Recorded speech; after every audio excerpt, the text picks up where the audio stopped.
going to start recording this. So if anybody has to leave early, not a problem. This recording will be available later. So good day, and thanks for joining our webinar. We're going to start this webinar maybe a little bit differently by introducing all of our speakers before we go into the formal presentation. So my name is Eliza Riego, and my role at TMX is to create solutions for the challenges that our listed issuers face. One such challenge is the growing pressure that your company has to report on climate-related risks and opportunities. And with that, I'm just going to pass it over to my colleague, Roy, to introduce himself. Thank you very much, Eliza. Hi, my name is Roy Wefuan. I'm part of the company services team at TMX Group, supporting TSX and TSX venture listed issuers with profiling, education, market intelligence, and we also help with gaining access to different pools of capital through our corporate access program. I'm going to pass it over to Julie to introduce herself. Good afternoon. My name is Julie Paquet. I'm Vice President, Communications and ESG Strategy at Nouveau Monde Graphite. We are listed on the TSX Venture. And my role at NMG is to oversee everything sustainability related, including climate action. And I will invite Sanders to introduce himself. Thanks so much, Julie. I'm Sanders Lazier. I'm the CEO and co-founder of Carbonhound, and we are a carbon accounting solution designed for businesses of all sizes, and we work with both listed and unlisted companies. Great, thanks, speakers. We're going to have Roy and Julie back shortly to talk about Nouveau Monde's sustainability story, and following that, Sanders will provide us insights on the benefits of GHG assessments and how it can be done credibly and affordably using technology. So I want to make it clear that one of the themes of this presentation is one of positivity. So we know that listed companies feel a lot of external pressure to measure and report on GHG emissions. Additionally, the focus has typically been on the risks associated with climate change. And we really want this webinar to focus on the opportunities that doing a GHG, the measurements and the assessments, what they can reveal to your company. So whether or not your company has started Scope 1 or Scope 2 assessments, having that baseline measurement can help your company discover opportunities for savings or find value for your clients. But it would be really odd for me not to mention the ESG regulation that is coming in scope for many of our issuers in Europe and soon federally in the US. And here in Canada, we just saw the release of the standard drafts by the Canadian Sustainability Standards Board, or the CSSB. And while the standards right now remain voluntary, they will be an influential reference for the Canadian security administrators while they're making their decisions on mandatory requirements for TSX and TSXV companies regarding sustainability-related disclosure. So if you are a company that's thinking of starting to report on ESG or looking to expand your reporting, it is best to review the CSSB drafts since they are likely to be the closest to any Canadian mandate at this time. And as listed companies, you can provide feedback on those draft standards through the CSSB, the Canadian Sustainability Standards Board, by June 10th. But again, this webinar is about opportunities and benefits that can be found by doing GHG assessments for your own accord or on your own accord. And I want to reassure you that there are affordable means to get GHG assessments completed in a credible manner, as you will later hear from Carbonhound. So just before I invite Julie and Roy back to start their presentation, I want to let you know that at the bottom right, there is a circle, square, triangle icon. It is, if you hover over it, it says activities, and that's where you're going to find the Q&A to ask your questions that we will later address. So with that, it is over to Roy and Julie.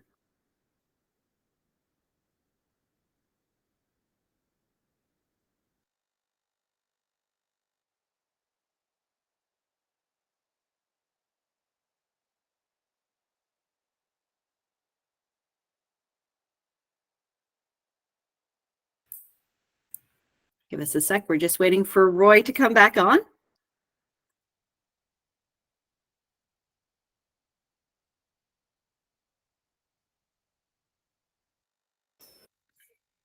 I think Roy went for a coffee or something. So I can start with perhaps providing an overview of the company, Nouveau Monde Graphite, for listeners who might not know our organization. So we are a Canadian company based in Quebec. We are an integrated mining and processing business developing graphite assets. Graphite is a key component to lithium-ion batteries for renewable energy storage, but also EVs, and this is really the market that we are targeting. So we are developing a mining project 2 hours north of Montreal, the Metaweni mine, a battery material plant in Bécancour as part of the Quebec government's battery hub that you might have heard of in Bécancour, halfway between Montreal and Quebec City. And we have also recently acquired another mining asset in the Côte-Nord region for expansion after our phase 2 development, commercial development. So in a nutshell, this is Nouveau Monde. I don't know if Roy is back. Hi, sorry about that. I just had some technical problems just getting on. Thank you so much for that, Julie. And I should have introduced you and welcomed you to this part of the presentation. So thank you very much for taking the time. I think you already touched on the first question and giving us an overview of who Nouveau Monde is and what your main products are. So thank you very much for that and for accepting to do this interview with us. Let's, kind of go over. I just wanted to touch a little bit on what Nouveau Monde really means. Like, you really fit my definition of a social entrepreneurial champion, aiming to deliver value to shareholders while, really ensuring that you execute on your strategy in a manner that is socially responsible. For a TSX Venture small cap issuer with less than 300 million market cap, you're very progressive. You've already developed an entire climate action plan with a goal to complete transition to net zero by 2030. So what would you say drove NMG to measure emissions in the first place? Was it demand from investors? Was it your internal core values, or was it the regulations? It was a mix of a lot of things. So I think you're right in saying that we are very ESG driven at Nouveau Monde. And Nouveau Monde, for those of you who might not be comfortable in French, but Nouveau Monde means kind of new world. The idea was to have kind of a new approach to mining, to look at new territories, use novel technologies, and really cater product to the new economy, the greener kind of energy sectors. So we were approaching our development with really kind of no baggage. We're free of looking at all the possible scenarios. And we are developing graphite. Graphite is intended to service the battery and EV sector. And we made a very early commitment at Nouveau Monde to go all electric with mining. We really wanted to kind of walk the talk. We, as you said, we're kind of a purpose-driven company, and it was really true to our values to approach mining with this different model. Open pit, all electric mining hadn't been done before. Still hasn't been done full scale. So we're advancing kind of a world first in that sector. And we recognize that if we were going to succeed in graphite, it was because the electric revolution was going to take over, and we might as well do this the right way. So Quebec is gifted with hydropower. We've got clean energy. How about we rally OEMs and we develop an all-electric mine? And that's kind of what got us started. And so we challenged OEMs, we got into the conversation, we found it viable, and we committed to go all electric, started measuring what it meant to have an all electric fleet and the type of reduction that we could generate. And that really got us going in terms of climate action. And it really helped kind of, address our own commitment as employees, but also rally the community and governments and secure that social license. So that kind of first approach to measuring our emissions really helped in that regard. And then as we advance in our development and kind of develop the battery materials sector, we we wanted to have kind of an edge, a differentiator into the market. We're challenging a monopoly. China really controls graphite, especially for battery materials. And we wanted to have kind of a cleaner and a greener alternative to China. And, you know, as we were engaging in commercial discussions, customers were really diving into our production models, and they were requesting data to complete their own life cycle assessments for their EVs. And, you know, they wanted to see what was our impact. So that pushed us to dig a little further beyond just the all-electric line, but really understand our full carbon footprint. And so we committed to, in 2021, we committed to being carbon neutral and offsetting all of our emissions, and really kind of cater to kind of where the market was pushing up, where was the opportunity with customers. And I think at last, the push from investors really kind of was the final piece to the puzzle.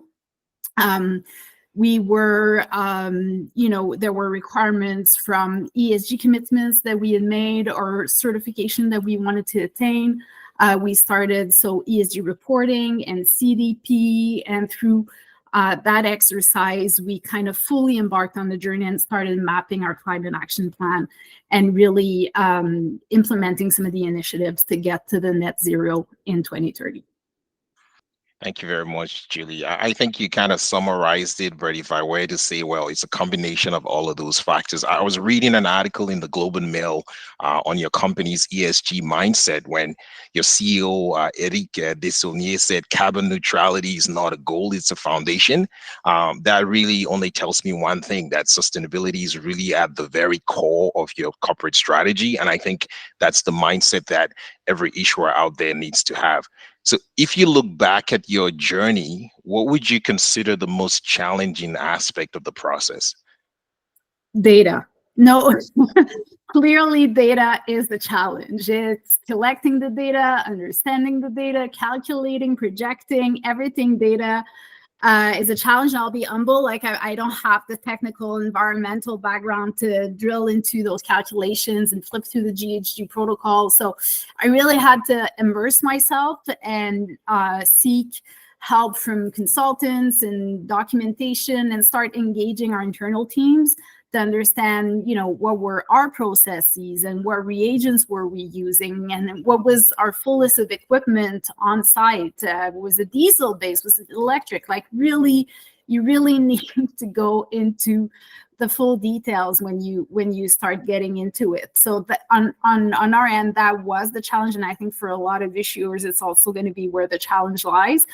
But once you start kind of understanding your operation, your business, where your emissions might come from, understand the nuances between the methodologies and the terminology and, you know, the type of credits, if you're going after offsetting, you know, once you've got kind of all of these pieces, they come together and the fun part kind of starts, because you can then really map your transition and make an informed decision in terms of where you want to go as a company. Like, what's realistic for you? Where can you have the greatest impact? What type of initiatives can you implement for meaningful reductions?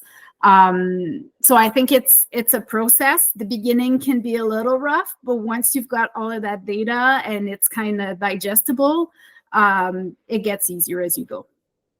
Thank you, Julie. I think it's reassuring to our small cap issuers out there who are looking at it going, well, there's too much data out there. What do I do? So that's the source of encouragement to know that you could get through it.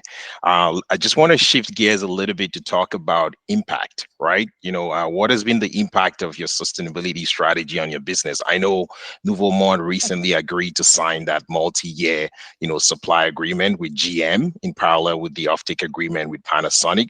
Was there, you know, any Panasonic or GM client alignment in terms of the impact of the value of your sustainability program or strategy in this agreement? Maybe, you know, say paying, for instance, premium for graphite. Yeah, yes. So I think you know, our objective of finding our angle in the market really worked.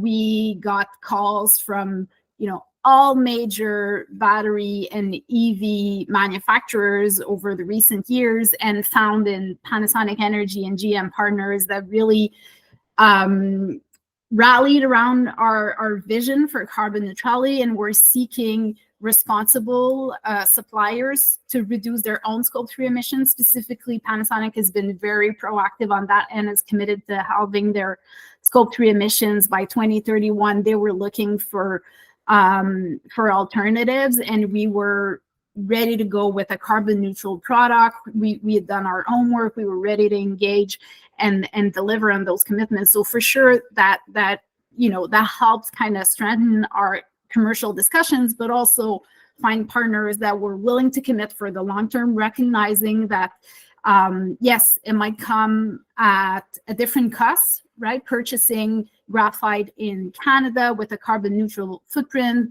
if you're comparing with perhaps your existing supply chain in China, but in the end, it's a win-win, and they're developing a responsible supply chain, a local supply chain. Like it's not just that we are guaranteeing carbon neutrality, but also that they have suppliers closer to their production model. So kind of all of the pieces were coming together. And we also found in GM a very ESG oriented approach. And so on that kind of secured our approach and made it viable for the long run. And it's also kind of, I think, pushing the market in some regard. We, and if we look at our own supplier, Caterpillar was willing to come to the table and commit to supporting us in developing the full fleet for our mining operations. When we started this journey in 2017, saying we wanted to go all electric, we were an early adopter at best. Like it was a little premature for certain OEMs to talk about electrification of heavy vehicles. Now, we've been able to find kind of the key partners to support us at every step of the process. So we are benefiting from, their technical expertise and their resources in developing that equipment, and then having our side becoming a technological kind of showcase for Caterpillar, but also us, contributing to developing the models and feeding in data. So I think it's a win-win, and you need to commit for the long term, and you're going to see benefits, and it's going to loop back and always increase. But for sure, we've had great positive outcomes from that, and just being able to have, I think, informed conversations when we have customers on site, technical teams asking about questions, due diligence exercises from investors, from lenders, really wanting to understand what's their risk in investing in us. I think having that information, that data, being able to have kind of a management plan to show really supports, I think, our development, considering where we're at in the sector we're in. It has really been very helpful.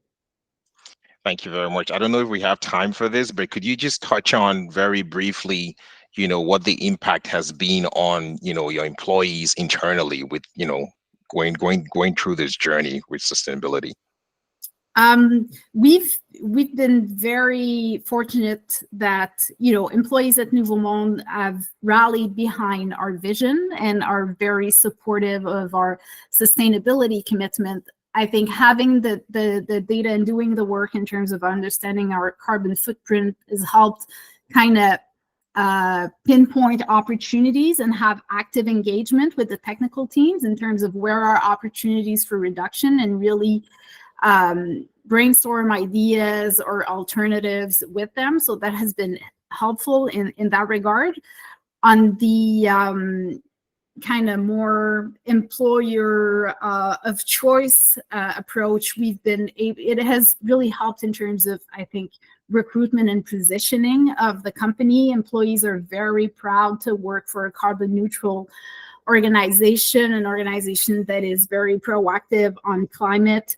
And we question employees when they start working at Nouveau Monde. They have to introduce themselves the first week, and we always ask the same question in terms of why did they choose Nouveau Monde of all employers out there? And carbon neutrality, sustainability, ESG commitment comes out 85% of the times in their answers. So it really kind of helped I think, on the manpower and culture that we're trying to create. Such a great story, Julie. Just finally, before I let you go, I just wanted to get your thoughts on, what piece of advice would you give to small cap issuers out there who are thinking about starting this journey, or who haven't even thought about it in the first place? I know it can be a daunting thing to think about. So what would you give as a piece of advice to such issuers? They need to, get going, start planning, educate yourself. And I think you should start with scope 1, scope 2. Like, you don't have to go all the way and try to, reach the stars right away, but just understanding your own footprint is helpful, not just on climate action and sustainability, but on business as a whole.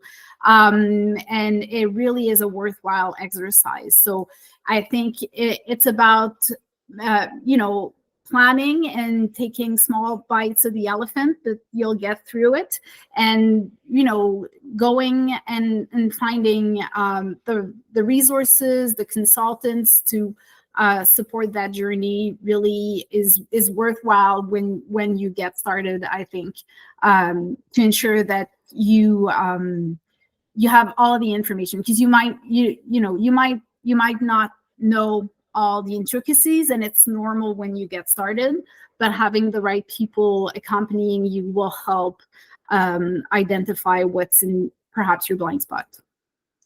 So thank you very much, Julie. We really appreciate you sharing Nouveau Monde Graphite's ESG journey with us. And I hope that our TSX and TSX venture listed issuers found this insightful.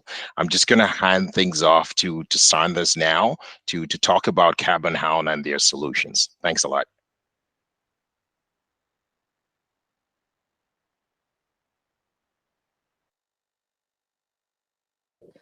Thank you so much, Roy. I really appreciate that. What a fantastic and inspiring example from Julie. I think being in this industry, being able to work with people that are making such a difference, it's what gets me up every single morning. So what I wanted to share today was, that journey that Julie talked about in terms of going from nothing and trying to figure out how to get to a place where they could really make a difference and set that culture and deliver on those promises to customers.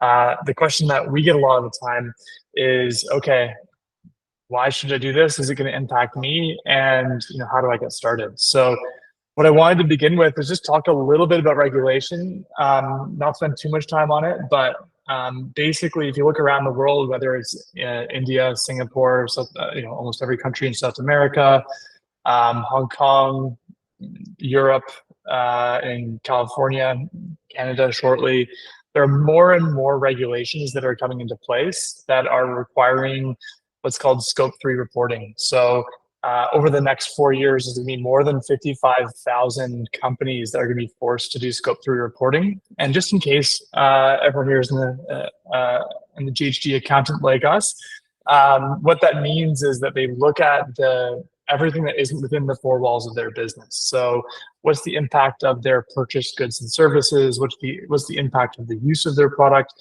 So on and so forth. And so what you're going to see is a lot more engagement from these large businesses, because all these 55,000 companies are all the largest companies in their space as well. So when we look at the actual purchasing power of them, it's absolutely massive. And we're really just at the beginning of this journey, because climate reporting has just started to get introduced into procurement processes, and that's going to increase by more than 3x over the next 2 years. And as a result, you can see here, this is just a small fragment of the market, but we're seeing exponential increases in the number of requests going to supply chains about what their climate impact is. And fundamentally, 50% of the world's largest 2,000 companies are not only reporting, but also have net zero pledges, right? So that means that there's going to be a lot of pressure on them to figure out how to decarbonize their Scope 3 emissions, which means a lot more engagement. And I think that what was really fascinating for me listening to Julie's story was how much collaboration there was with all the different stakeholders, whether it's investors or lenders or customers or even their suppliers like Caterpillar. all of them got involved to help solve this problem because all of them are looking to make this transition towards net zero. I think the lending aspect of it is quite interesting because we've seen all the major banks in Canada commit to net zero on their finance emissions. So OSFI, in fact, just disclosed their most recent requirement. So from a lending perspective, it's going to get more and more important over time as well to be able to disclose this. So especially for capital-intensive businesses, that's going to become increasingly important. So as a result, when you look across different industries and sectors, sharing your sustainability story can have a huge amount of value. So even though you're not directly regulated, the trickle-down effect is huge. So whether it's raw materials and looking at how you can reduce the impact of that, I'm going to have a short example on that in a minute. Or whether you're a service provider for one of these large companies who are requesting climate impact disclosures. For example, we had one of our clients who was working with Microsoft, and it's now a requirement from a procurement perspective. Or you can look at somebody like a Walmart who have Project Gigaton, which is trying to reduce all of their Scope 3 emissions by a gigaton with their suppliers by 2030, which they're currently ahead of target on. So no matter where you're looking at it, from a B2B perspective, it's increasingly important. But even if you're in retail, there's a huge number of organizations that are making sustainability claims. So Stern NYU School of Business did a study that showed that over 88 different industries, there were big increases in terms of margins, but most importantly, 55% of the overall growth in the market was really targeted at sustainably marketed products and services. And so when you take that into account, and then on top of that, it's not just about being sustainable anymore.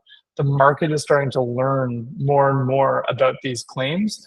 And so what McKinsey found was that the more specific and backed with data your claims are, the more effective they were. In fact, they are 4 times more effective in driving revenue with specific sustainability claims than they were with generic claims. So, when you're looking at organizations like GM who are looking to get more and more detail from their supply chain, it's so that they can enable themselves to make more specific claims or at least be more transparent around where the emissions are coming from for their vehicles. So it's been a huge transformation, and I think when we think about these different generations of kind of green products coming to the market, Tesla kind of being part of the previous generation, right? And now we're looking at the current generation.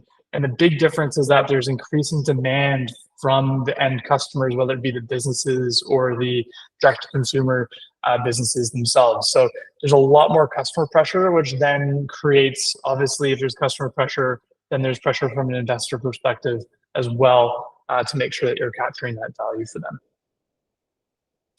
So let's take a quick look at, I feel like we should have gotten more creative with this name, Sustainable Recycler Inc. And so what I wanted to show is that this is based on numbers from Apple. So I'm not sure if you've heard, but Apple released their Apple Watch a few months ago, and they made a carbon neutral claim on it. And what's fascinating is to think about what the ecosystem impact of that claim is. And I think when we look at Julie and Panasonic, it's another great example of that. But wanted to kind of demonstrate the impact. So let's say I'm Apple and I'm trying to I need to buy a ton of aluminum for my watches, right? So if I make a 100-ton order, which would be roughly 245K,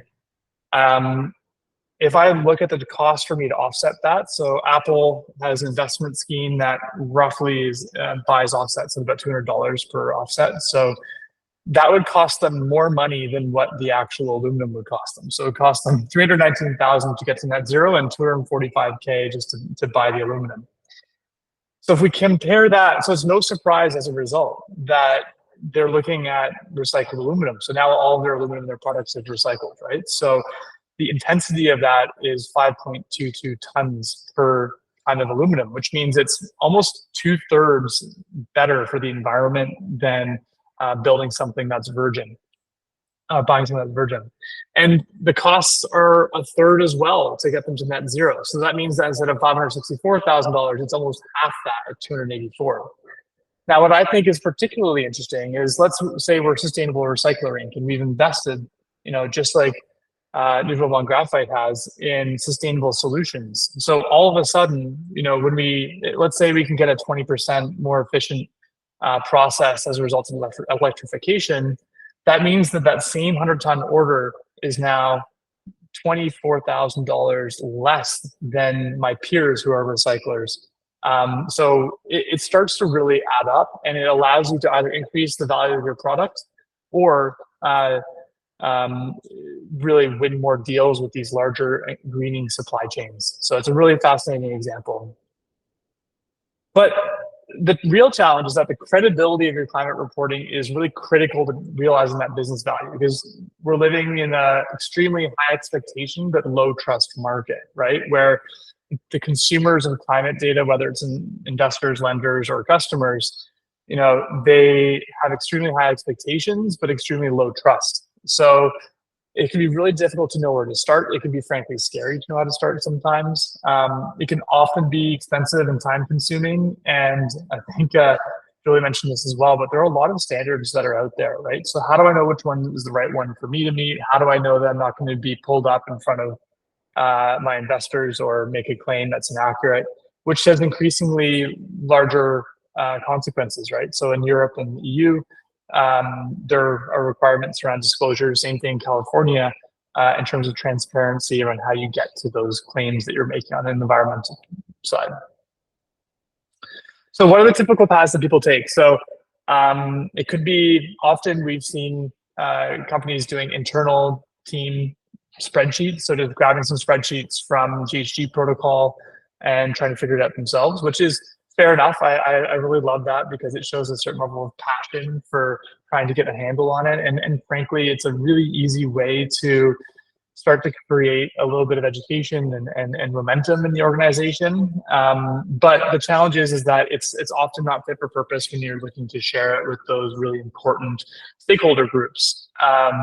And so while the cost might be low, the credibility is also potentially quite low. So as a result, it doesn't really deliver the right amount of business value that you're looking to achieve. And so as a result, many companies then look at external consultants. So this is kind of the traditional approach. It's been taken for, tens of years. But they're not, a lot of people think that it's just set it and forget it. It's actually never that way. You still have to collect all the data. They still need your help. And although the expertise from your perspective might be quite low, the cost can be quite high. And the credibility can sometimes, there's still error prone, right? Like, just because they're still generally using spreadsheets, there's still lots of places that things can go wrong. And so it's not necessarily the perfect solution either. Not only that, what we found with a lot of our clients is that they've gone the route of going with a consultant, but then because of that, a lot of the expertise ends up sitting outside of their organization. So when they're really looking to engage and create change, like Julia was talking about, in terms of implementing these decarbonization activities and looking for opportunities to do that, that requires a certain amount of fluency with the data and with your footprint and knowledge about the climate impact of the work that you're doing, in order for those initiatives to be successful and high impact. So then, this might be slightly biased, but our view is that having technology and advisory together is really the best way to do it, for a bunch of reasons. But here's a few of them. So the first and foremost is that technology is really good at doing things that are repeated and automating them. So reliably automating those monthly updates, especially for small cap issuers where you might not have a full sustainability team, where it might just be done off the side of the desk of somebody who does with the regulatory side, or maybe the health and safety person is starting to do it. So the challenge is like, if people change roles, or if you give it to the intern that comes in, then trying to make sure that there's consistency around the data collection is really, really critical. And so they're taking that entirely off your plate and letting technology deal with that for you. It can increase the reliability of your reports and allow you to focus a lot more time on taking action, rather than spending that time trying to figure out what your actual emissions are. The second thing that's great about technology is that the technology itself can be verified against a third party. So the data often is audit ready, so there's not a lot of cleanup and time required internally. And frankly, it just saves you hundreds of hours as it relates to maintaining that reporting function. Now, advisory is great when it comes. So the idea is that you automate a lot of the work that's commoditized to technology, and then the work that's really specific to your business in terms of the strategy, the risk assessments, the scenario analysis, setting targets. All of that requires people, right? And it's not going to be something that piece of software is going to tell you. Those are internal conversations that you need to have, and that it might be helpful to have somebody with expertise to help walk you through those processes. So there's definitely a place for both technology and advisory, and that's typically what we suggest to our clients. But it doesn't need to be crazy expensive, at least on the quantification side. This is really where Carbonhound comes in. So we help automate that climate reporting for usually about a third of the cost and 3 times faster than kind of the traditional approaches. So as I said, like, we really start with the promise of delivering on that data automation for our clients. And as a result, we've had about 75% of our clients refer us, which has been pretty great. It also means that we can start to do all sorts of fun things with that data, specifically around benchmarking. So if you want to, let's say, if you're competing with a public company for some business, then you can actually compare your emissions versus your competitors, which I'll show you in a second. And also just know that the calculations that are coming out are correct. So this is a good example where you can, let's say we're competing with Shopify for a deal. We could actually produce a report and send it as part of our sales proposal to show how much energy they'll be saving or how much emissions they'll be saving by working with us versus, let's say, a Shopify. The other thing is being transparent around data accuracy. So back to the specificity of the claims being really important, understanding how you can actually communicate the accuracy of what you're giving to your stakeholders is important as well. Because as you go through the process, and as Julie rightly said, you don't want to eat the elephant, right? So often what happens is that you'll start with whatever operational data you have, and then over time you'll build, you'll upgrade that data to improve the level of granularity and accuracy. And so it's important to kind of share with stakeholders where you are on that journey, so they can be a little bit more understanding of that. So at the end of the day, I think the real question I want to help you answer is, how can you communicate the value of your climate data and really use it as a differentiator?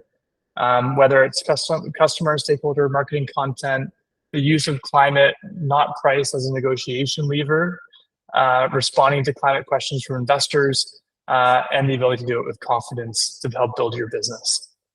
So thank you so much for your time, and I think we'll be doing some Q&A if I'm not mistaken.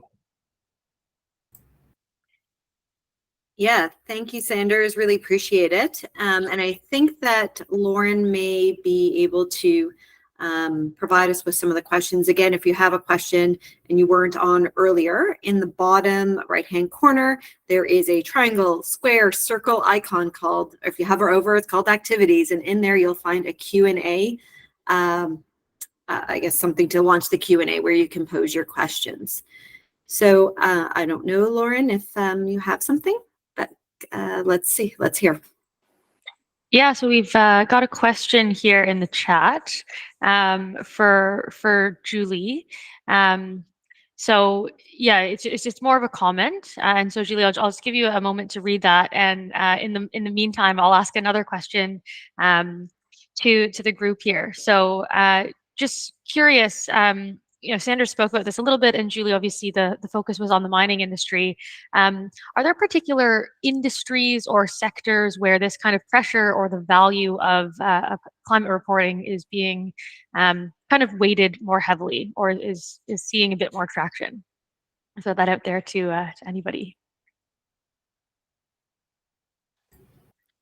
I mean, I can speak a little bit to that, unless you want to go ahead, Eliza. I was going to say, like, I think the pressure is with the high emitting companies, so oil and gas, mining, but also finance, right? Because they're financing some of these projects. I don't know, Sanders, if you have, and also like real estate, if they're involved in the building aspect as well. Yeah, I would say from our experience, at least, looking at the Canadian context and North American context, for sure. I think when we look at the real climate regulation with teeth, like that's obviously going to be where everything starts, right? So we're looking at the larger businesses in Canada, and we're looking, which is across all industries, no matter how much because at a certain scale, everyone gets regulated, really.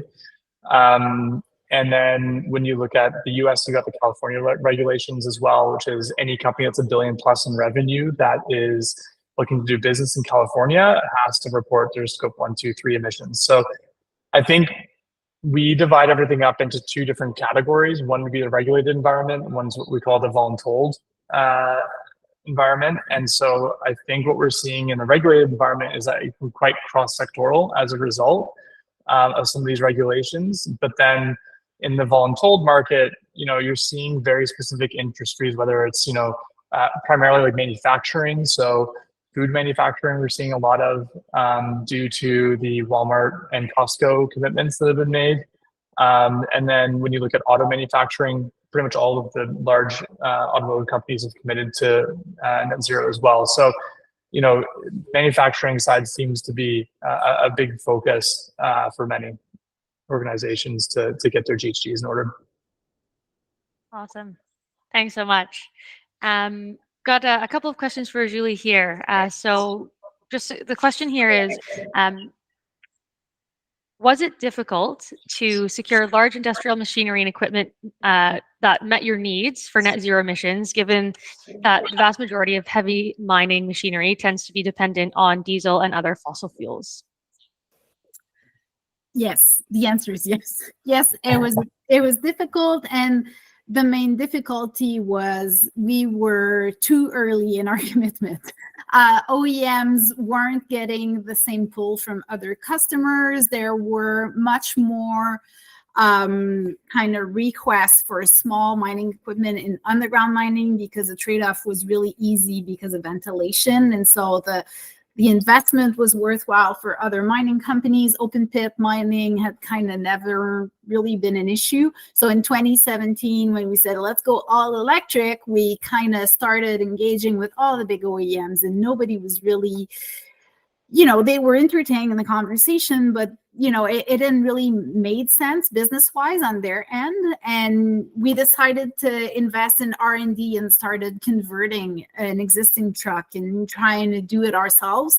And we still have kind of side projects going a bit in that direction. But, by the time we advanced our project, we found OEMs were way more interested because of the pull they were getting from customers, but also because of kind of regulatory and the like.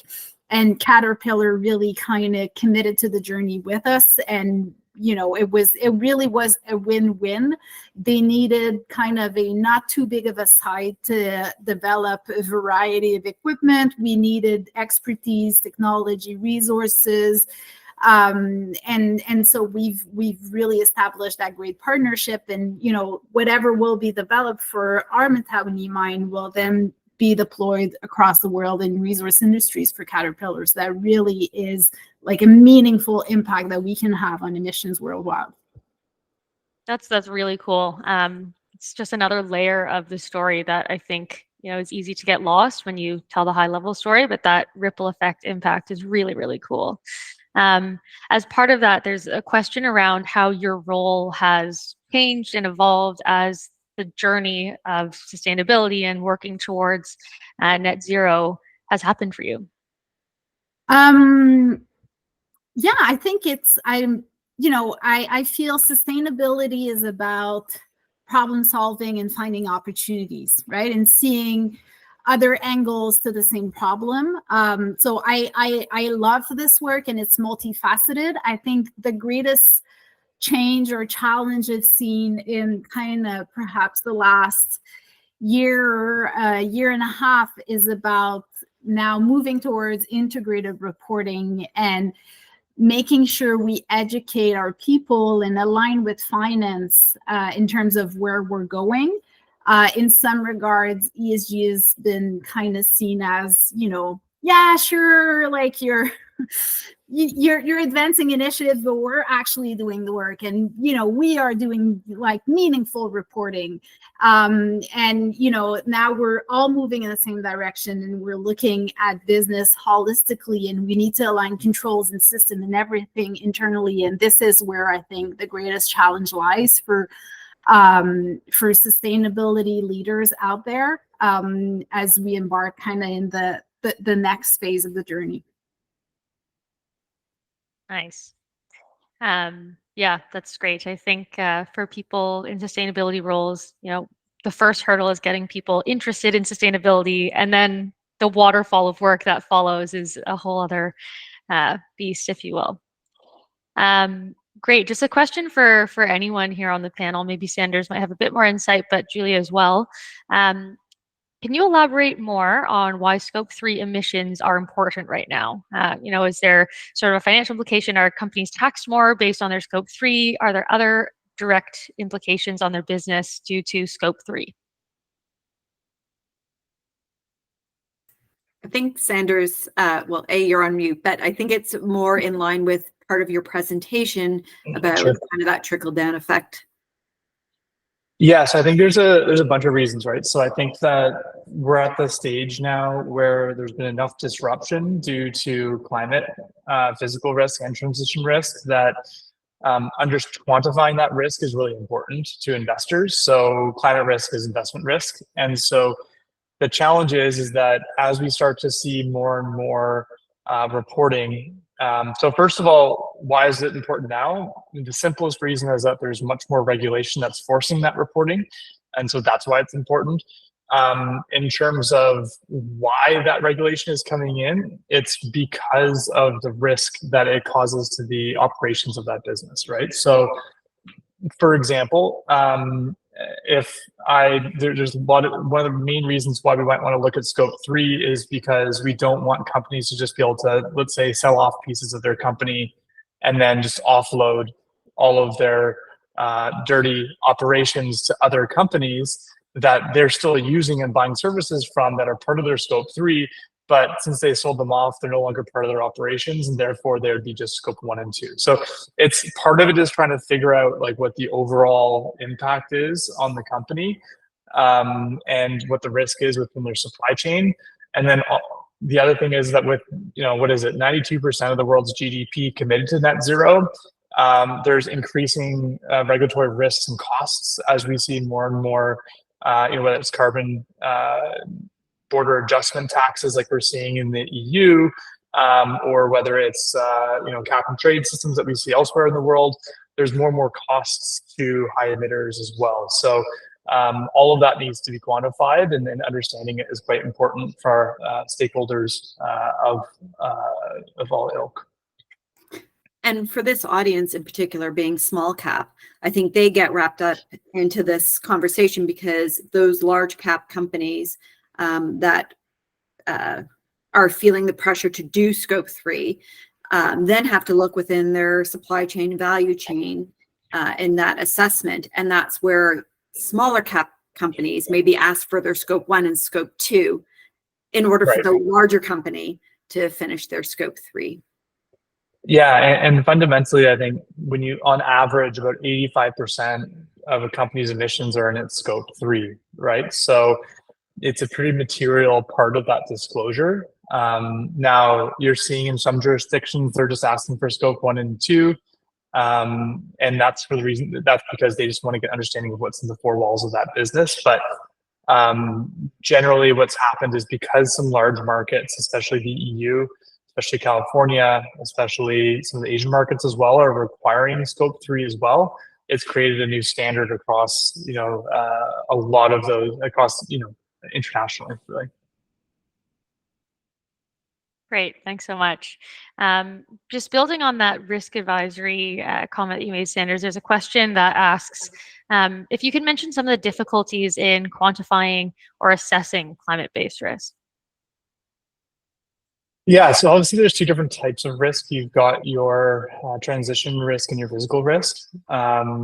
So I think that the challenge around doing a risk analysis is that it's extremely company specific, right? So it depends on where your operations are, it depends what you're doing, it depends, like it's very, very, very company specific, which is why we feel, and industry specific, I should say, like our view, and actually I'd love to get Julie's view on this as well, but our view is that that's why it's important to have somebody that can understand the context of your business and bring some expertise and advice, and why technology can become an input. But at the end of the day, when you're looking at the risks, like there's a lot of risks that you need the context of your own operations in order to adequately understand. And it's very cross-functional. So it could be a combination of looking at procurement, looking at finance. You know, there's a lot of different areas that it impacts, and so having somebody that can help advise on that side, because there's going to be people who are experts in physical risk, right? Like if you've got a factory in Bangladesh, that there's going to be a lot of physical risk of flooding there. So, you know, there's a lot of different types of risks, and that's going to require somebody who's, you know, got some climate modeling that they've done, and they're going to be able to give you a better understanding of what the impact of that would be. So because it's so multifunctional, it really makes sense to have somebody with some experience that's done that before to help make sure that you're on the right track.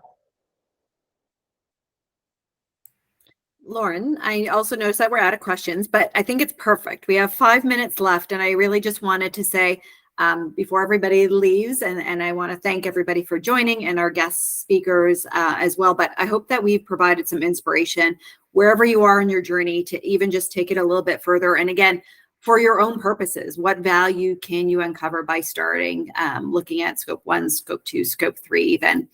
And so if this webinar did not hit the mark for whatever reason, or you have more questions, you can always write us at issuer.services@tmx.com. We've got some friendly people that can direct you to experts.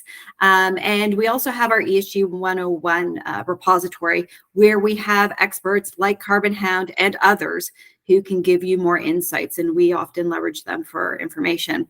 So you will receive an email with some additional resources in the coming days. And again, thank you for joining us, and thank you again to our guests. Thank you.